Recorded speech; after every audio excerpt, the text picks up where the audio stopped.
Merci, Monsieur Mélenchon. Vous avez la parole. Naturellement, nous allons voter contre cet amendement, mais qu'on se comprenne bien. Peut-être le rapporteur pourrait-il y attacher de l'intérêt pour comprendre ce que nous disons. Nous sommes contre parce que nous sommes contre les vœux et contre leur hiérarchisation. Vous avez vous-même décrit des effets pervers, monsieur le rapporteur, et madame la ministre, vous abondiez dans ce sens, qui sont le résultat du système lui-même. À partir du moment où il y a de la rareté, il y a toutes sortes de commerces qui se construisent autour de l'accès à cette rareté.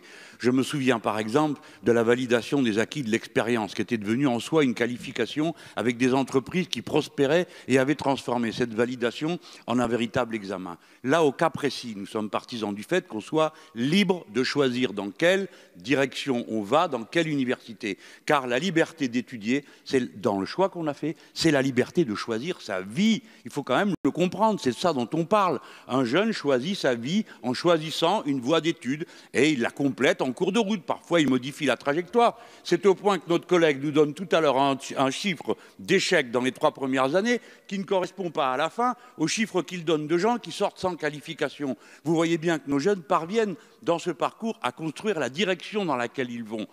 Et essentiellement, revenons à une chose, je vais finir là-dessus.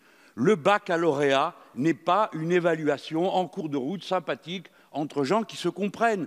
Et je le dis sans agressivité contre personne, j'essaye de faire comprendre une vision de l'éducation nationale et de l'idée qu'on s'en faisait. Le baccalauréat instaure des droits. C'est le premier grade universitaire, pas le deuxième, le premier grade universitaire. Il ouvre droit, accès à un mode de rémunération dans les conventions collectives, parce que c'est comme ça que ça fonctionne en France.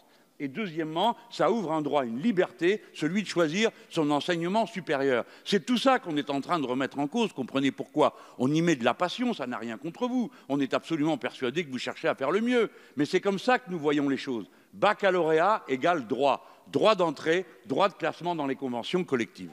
Merci, Monsieur le député. Madame Vrignard.